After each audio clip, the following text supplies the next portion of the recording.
Assalamualaikum warahmatullahi wabarakatuh. Perkenalkan, nama saya Annisa dengan NIM 1929041016.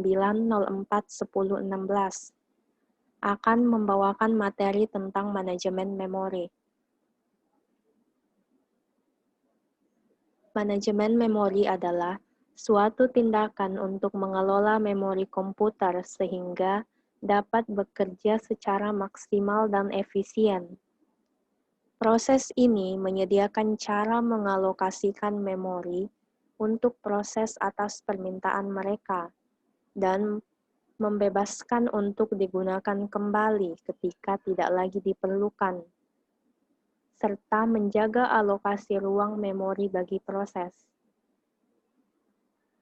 Selanjutnya yaitu jenis memori. Ada dua jenis memori, yaitu memori kerja dan memori dukung. Memori kerja terdiri atas ROM, RAM, dan cache memory.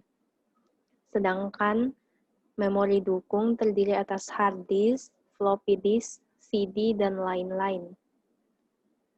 Kemudian fungsi manajemen memori. Ada beberapa fungsi dari manajemen memori, diantaranya 1. Mengelola informasi yang dipakai dan tidak dipakai. 2. Mengalokasikan memori ke proses yang memerlukan. 3. Mendealokasikan memori dari proses setelah selesai. 4. Meningkatkan utilitas CPU. 5. Transfer data dari atau ke memori dan CPU dapat lebih efisien. 6. Tercapai efisiensi dalam pemakaian memori terbatas. 7. Data dan instruksi dapat diakses dengan cepat oleh CPU.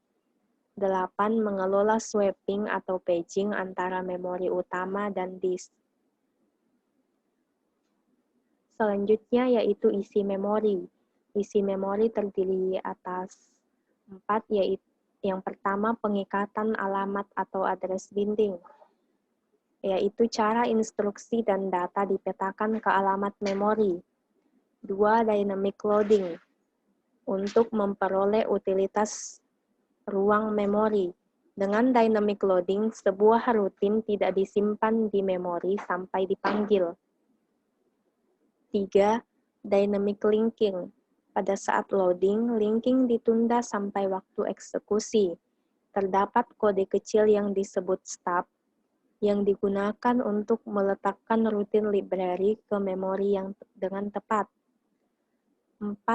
Overlay, memungkinkan sebuah proses mempunyai jumlah yang lebih besar dari memori fisik daripada alokasi memori yang diperuntukkan. Selanjutnya yaitu ruang alamat logika dan fisik. Alamat logika adalah alamat yang dibentuk di CPU, disebut juga alamat virtual. Sedangkan alamat fisik adalah alamat yang terlihat oleh memori. Tujuan utama dari manajemen memori adalah konsep meletakkan ruang alamat logika ke ruang alamat fisik. Cara mengoptimalisasi memori. Ada 4 cara untuk mengoptimalisasi memori. Yang pertama, swapping. Mekanisme memindah-mindah proses dari main memory ke secondary storage atau sebaliknya. 2.